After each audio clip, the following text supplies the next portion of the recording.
Welcome to another edition of Wings Weekly. Jake Leinknecht here, along with, of course, head coach Steve Jennings, as per usual. But, Coach, before we get to the weekend, we'll talk a couple of side notes here. First of all, I wanted to say congratulations to Andy Carroll and Nathan Smith, Wings alumni playing for Minnesota State Mankato. Bit of a heartbreaker there in the championship game, but tough. Great season, and it's tough to get to a championship even. So congratulations to both of them and for representing the Wings. Again, great seasons for them. Speaking of great seasons, that kind of translates into Cade Nielsen scoring another goal and breaking the franchise career point total. It's a mouthful. Yeah, and it was previously held by Joey Strata, of course, a fan favorite. He had 144 total points. Nielsen now with 145, and Nielsen is really showing people what he can do on the ice this year. Yeah, he's had a great year, and he's had a great career here, and an important part of our puzzle here for sure. So with those housekeeping notes taken care of, folks, let's go ahead and jump into the weekend. Coach, a 3-0 loss on Friday, not a good night. There was no puck luck for sure, but it wasn't just that. And of course, you're missing some key pieces too in Bossé and Walsh, but just things did not go the way the Wings would have liked there on Friday night, getting shut out 3-0. I hate to ask, but what thoughts as a staff on Friday? We struggled to get our offense going. I think in a game like that, especially missing some pieces, we need to simplify a little bit. And I found that we were holding pucks a little bit too long, trying for extra passes. So we had, like, when you look at and you watch back on the video, our possession wasn't bad. It was translating that into some offense and getting some sustained offense. We just didn't get that going there on Friday night. Mm-hmm. We struggled, and in a game like that, we can't. We have to simplify, and we had talked about that all week. And this is one of those times where we spend time on pre-scout and show some tendencies and show some things that we want to try to exploit. And I don't think we did a great job with that on Friday night. And in a game like that, there wasn't a 5-on-5 goal scored. And in a game like that, you need to get some offense going and get some momentum going there. And, I just didn't feel like we get out of the box on that. And hard to be happy after that, right? And we talked a lot as a group, and I think the kids were pretty disappointed in themselves and what they did. And I think they came with a better answer on Saturday, which is better, but we still come out short. Yeah, well, and that leads right into exactly what I was going to say, is that a better played game Saturday, but still not quite enough for a win, losing 3-2. The special teams really seemed to be the story of the weekend, in a sense. As you said, not a 5-on-5 goal scored on Friday. You had a shorthanded goal by the Bruins, and then 2 power play goals and another power play goal on Saturday. And Wings going 0-6 on the power play. So it seemed like special teams was a really important piece to the weekend. It's been an important piece of our second half and has been part that's been really delivering. And, yeah, it was just frustrating and disappointing, and we'll be better this weekend. Well, and like we talked about, there were some weird things happening. A pass off the shaft of a stick that ends up, creating that breakaway, or a puck that goes off someone's hip and it ends up taking a weird bounce. There's just some things like we talk about puck luck, and of course on Saturday we talked about it too, that you can create your own chances sometimes and create your own puck luck.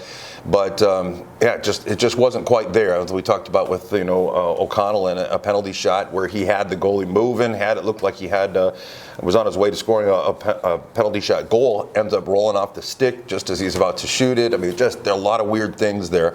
But like we've talked about in the past, you do kind of create your own chances sometimes too, don't you? Yeah, absolutely. And I think we saw a bit more of that on Saturday night. We were certainly moving a lot better, a much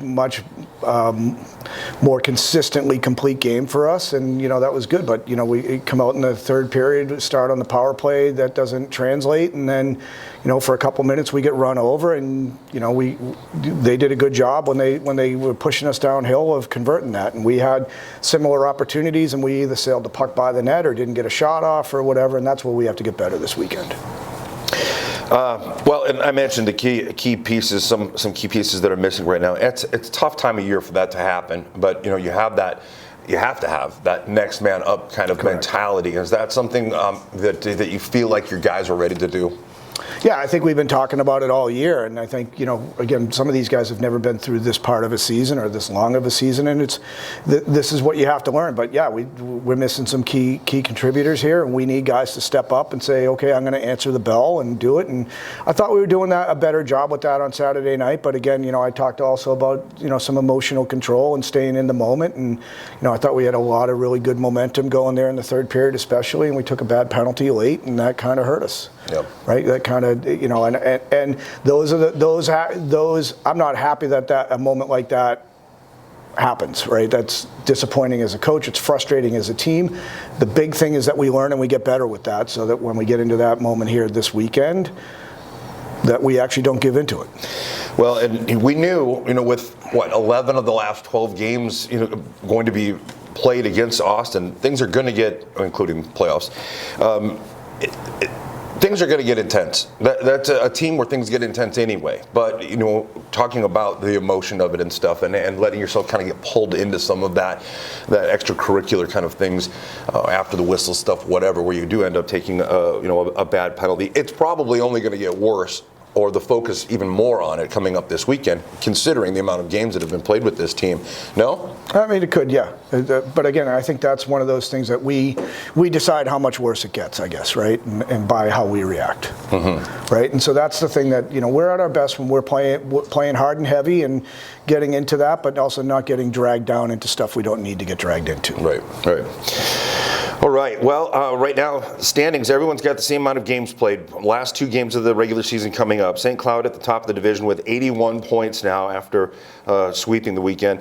Austin with 65 points after sweeping the Wings weekend, and Wings in third with 65 points. The head-to-head tiebreaker going to Austin there. Minot with 59 points, Bismarck with 58, and North Iowa is mathematically eliminated with 54 points. Bismarck hanging on. They still have a chance, and with them playing one another, being Bismarck and Minot, having a home and home this weekend, that could get really interesting. And of course, the Wings have to win 2 games to move back up into second place, or reestablish themselves as second place and getting that home ice advantage.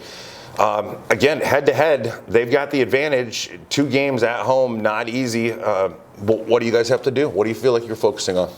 Yeah, I think we need to get back to what we did a couple weeks ago when they were in our building, right? We took 3 out of 4 from them when they were here, and I think, that we need to play more consistently at that, and I know we can. And we just, I don't think at this point, Jay, it's, we're coming to games 59 and 60. I don't think there's a magic change that happens. I think it's about us just playing our game the right way and simplifying. The big thing for the weekend coming in is we just need to simplify our game. I thought we added complexity on some plays that ultimately killed the plays last weekend, and we need to not do that. And if we'll just simplify the game and play a playoff caliber game, I think we're going to be fine. But that's what this week of practice is all about.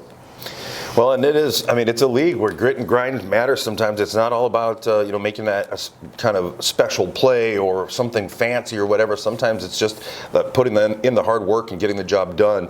Well, I'm not entirely sure how to ask this, but I wanted to ask, what makes that change? How is it that 3 weeks ago, 2 weeks ago, whatever, you've got a team that has simplified things and that is doing all the right things, and then 2 weeks later, you've got a player who decides that they're going to, do a little dancing or whatever. Is there something in a player's mentality that kind of switches a little bit? Do you think? Or no, I don't agree with that at all. I just think, as guys are looking and we do a pre-scout on a goalie and understand their tendencies and we talk about things we want to do, I think maybe we try to overdo it a little bit. And I think that's more of what we were kind of guilty of, as opposed to, thinking that guys would soften up because we've qualified for playoffs or something. That's just... Or even overconfidence. Yeah, I think that's completely erroneous. That's not what this group is. I think this group is a group that's really developed and come a long way. I think at times they're a little bit too. I'll say this the right way. As we try to teach them, there are times when they're a little too literate about what we do. Right. Okay. So when we talk about things, and especially when we look at goalie pre-scouts and stuff, and we know what their tendencies are, maybe we just try to make sure we actually get every bit of it, and at times it's maybe one move is enough and we just hammer the puck. Yeah. All right. Well, again, Austin coming up this weekend at home here at the ODI Center to close out the regular season, folks. Should be some really exciting matchups there. And again, a lot on the line still with home ice. What does home ice mean to this team? Oh, it's huge, right? I mean, it saves you the extra bus trip down to Austin. But, really for us, I mean, I love playing here. The kids love playing here. The people from town who come and support us, they make a difference for us. So playing here versus playing in other places where the building's half empty or less, it just creates a special environment. And that's why people love coming here to play, and that's why the kids enjoy it. And I think, for us, we want to give our fans as much opportunity to watch us play live and in person as we can. Very good point. So not only from a team aspect of being able to stay home and eat what you want and all those kinds of things, but it certainly matters to have the fans there too, and for the team to be able to give that back to them. All right, Coach. Well, really, that's all I've got. I mean, we wrap up the weekend. The season's coming to an end. We've got playoffs right around the corner. Whether it's going to be a 2 or a 3 seed, yet to be determined. But you guys will certainly try to take care of that here this weekend. But wish you best of luck against the Bruins. All right. Thanks, Jay. And once again, thanks for your time. Sure. We'll be back with the second portion of Wings Weekly coming up after this. We raise the bar on bar food with sandwiches, tenders, and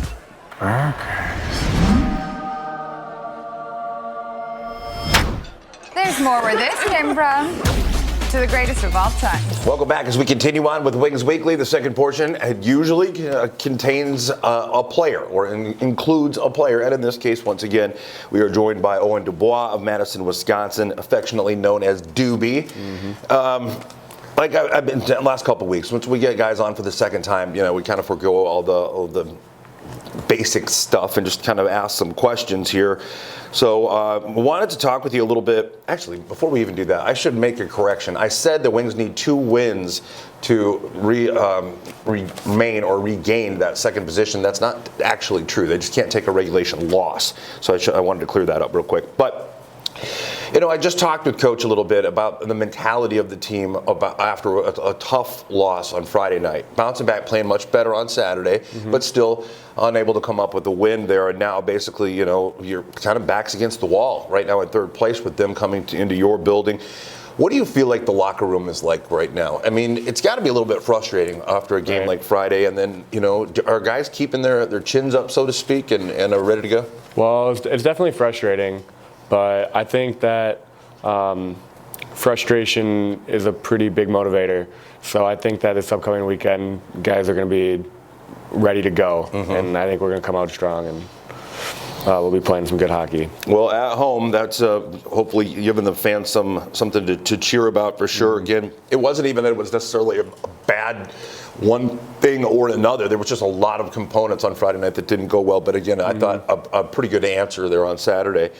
And talking, as we talked about with the mentality, with the whole mindset, I guess, going over the course of the weekend, I talked to Coach a little bit about, is it possible that there was some overconfidence, or possible that there was sort of a little bit of a letdown after having clinched a playoff spot that led to a weekend like that? He said absolutely not. He did not think that was this in this team at all. Your thoughts? Yeah, no, I would say definitely not too. I just think that we had some bounces that didn't go our way, and some things happened, but I think we're pushing through, and we'll be much better this weekend. Good. Glad to hear that. All right. Well, I mean, the big news here is that you are following Baskin, Knowlton, Hake, Cosentino, I'm probably missing somebody, to the Air Force Academy. Yep. And that just committed yesterday. Got that phone call from Colorado Springs, huh? What was that like? It was awesome. I mean, unbelievable opportunity. I'm so honored to be able to be a part of it. And like you said, Clay Cosentino already being there, he's like one of my best friends on the team last year. So the stars have aligned almost. So I'm really pumped about that. So had you talked with them prior? I would imagine there was some feeling each other out kind of thing, if this is going to be a good fit. So when that phone pops up, or that number pops up on your phone, were you like, oh my goodness? So what was going through your mind? Right. So they've talked to me after some games. They've come out to watch. So I kind of knew, and then I went out to Colorado the last Sunday through Tuesday, and I basically had a big talk with them and all their coaching staff. So they offered it to me when I was there, and then it wasn't until they actually called me. They gave me a few days to kind of collect my thoughts and talk it over with family and coaches and whatnot. And then yesterday, they called me, and I told them I was excited to go. So Couldn't be excited to be a cadet. All right. Yep. So now I've got a couple of questions. What were those thoughts? Like, they gave you some time to think it over. What were your impressions of Colorado Springs? What made you say, you know what, this is going to work out well. This is where I want to go. Well, it's almost too good to turn down, honestly. Yeah. The Colorado Springs is an unbelievable place. The benefits that you get from being in the Air Force is unbelievable, and being able to play hockey while you're there too is just. But you know, we've had guys that have gone to Army. We've had guys that have gone and played for Air Force. Coach Jennings played for Navy. It's not for everybody. It's a very tight, regimented schedule. Very, very regimented. People sometimes think, well, you go to play D1 hockey. Yeah, that's great. But when you go to Air Force, you're a cadet too. Like you have a lot of rules and a lot of things that you have to do. So I always think that's interesting. That that's a different part of the equation that maybe somebody else that's going to Alaska Fairbanks or whatever doesn't really have to consider. So how much did that play into your decision? Played in a little bit for sure. I mean, it has to, but at the same time, like, it's not as bad as a lot of people are led to believe. And just being on the hockey team there too, you get out of a lot of the hard military training that a normal cadet would get into if they weren't playing a sport. So it's not quite as bad as you'd think, and I mean the positives far outweigh the negatives. So how about, you mentioned the causes there? What did he have to say when did you get a chance to see him when you were there? Yeah, I saw him for a little bit. He kind of gave me a short little tour of the dorms and all of that, and then he was able to come out for dinner one night. And I mean, obviously he's pumped, and I'm pumped, and everyone's pumped. So. Well, that is really great news. I'm happy to hear it, and I know that's a great program. Very well coached and great facilities. There's just there's a lot of really cool components to that. So congratulations. That's a lot of hard work over the years has paid off. You get a chance to go get a great education and continue playing hockey. So again, congratulations there. Thank you. I wanted to talk a little bit about your time here in Aberdeen and what it's meant to you. Your second year, getting a chance to kind of watch a veteran group last year and stuff, and then becoming, one of the leaders here on this team. But even away from, I want to somehow combine it, but when you're talking about your time here as an Aberdeen wing, as a hockey player, but also as a citizen of Aberdeen, and what that you've learning your way around, or where your favorite restaurants are, all those kinds of things, that I would like to think that there's an impact that is left on players that are here, especially for more than a year. What would you say? How would you sum up your time in Aberdeen? Well, Aberdeen has become a home to not only myself, but a lot of kids on this team. And it's a very tight community here, and you're really brought in as family as soon as you get here. And I mean, you're a family within a family when you're on the team too. So it's just an unreal experience, and I mean, I'll have next year too. So it'll just keep getting better and better, honestly. Yeah. Well, and I always feel like, and you mentioned it, 3-year guys especially, you think of Kate Nielsen or Riley Murphy or some of these guys, they really do, they become, I mean, like in Murphy's case, heck, he even graduated from Aberdeen Central, that's forever, tied to them.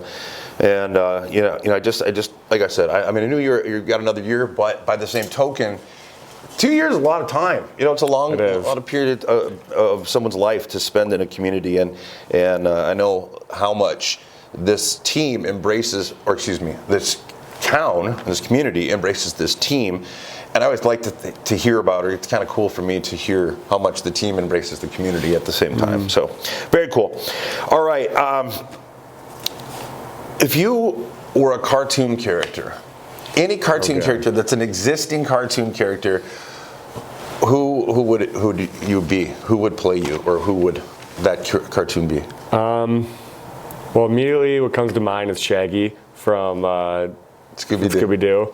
I like to think that I look like him a little bit, and I'd like to think I look like him. I think I do. Can you do the voice? Oh no. Zoinks! Zoinks!